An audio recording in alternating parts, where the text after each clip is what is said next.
It was very open-ended. We arrived at Botanic Gardens. Karen, the educator there, spoke to the parents and to us as a group, and then the children went into the garden, and we were given sheets to fill in with the children to write down any wonderings, observations that we saw. The first part of the whole experience was trying to find things that the children are interested in. So it was really focused on the voice of the child. So it wasn't a preconceived idea, here are the activities that you're going to do when you come to the garden. It was about children discovering and forming their own theories about things and having questions.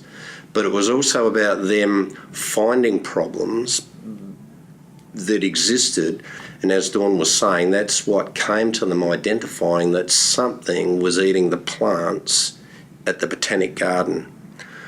So it became a question that turned into an inquiry that she was able to take back to preschool and start working on with the children and the artists in residence, which was Mark.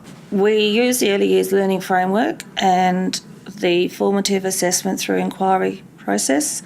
So our learning is happening all the time. We're recording children's voice, we are videoing them, we are taking photos, and we are just sort of looking at the outcomes. I mean, are they confident learners?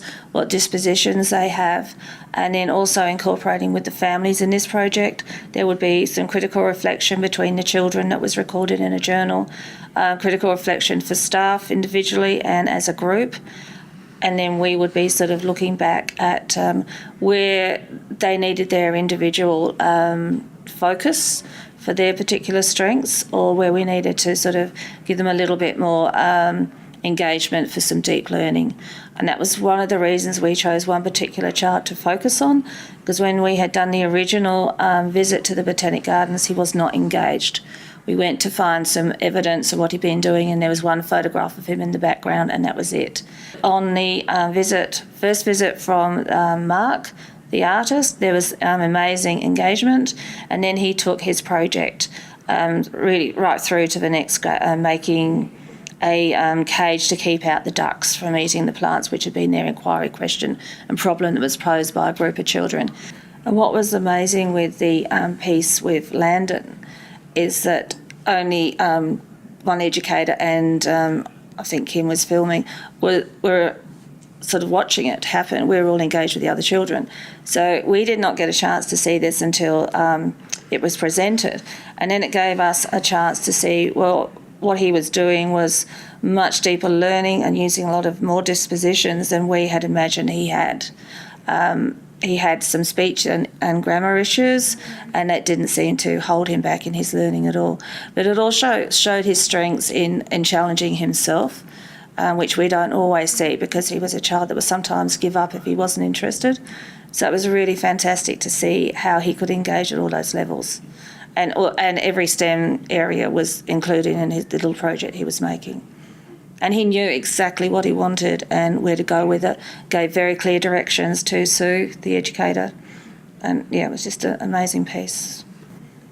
We could pigeonhole Landon as being someone that needed help to be able to speak. So we miss the really important pieces of, he was a really clever thinker in a whole range of STEM, in his STEM thinking, because he was a problem solver. And he persisted in, he was developing a bird and rabbit trap, and he was designing it from scratch and actually building it in the garden.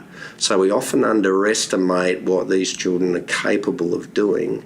And again, if we have the right questions and the right provocations for these children as they're going through their learning processes, and we're connecting with their interests and encouraging them, then we find some really powerful pieces.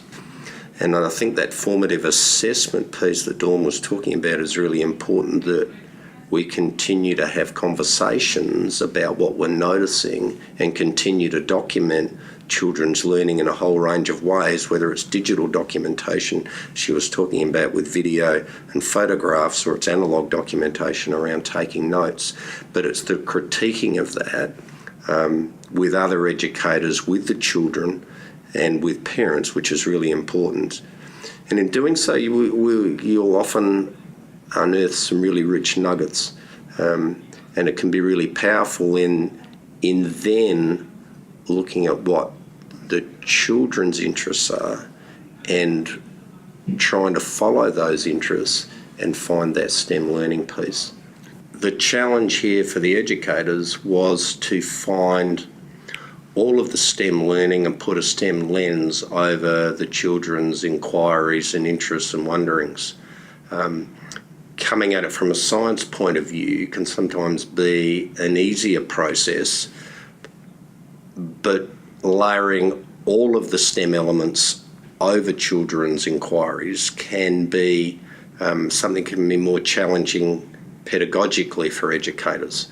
So that was where, in particular, observers such as me could stand back and watch that pedagogic growth take place when educators were actively questioning and engaging and provoking children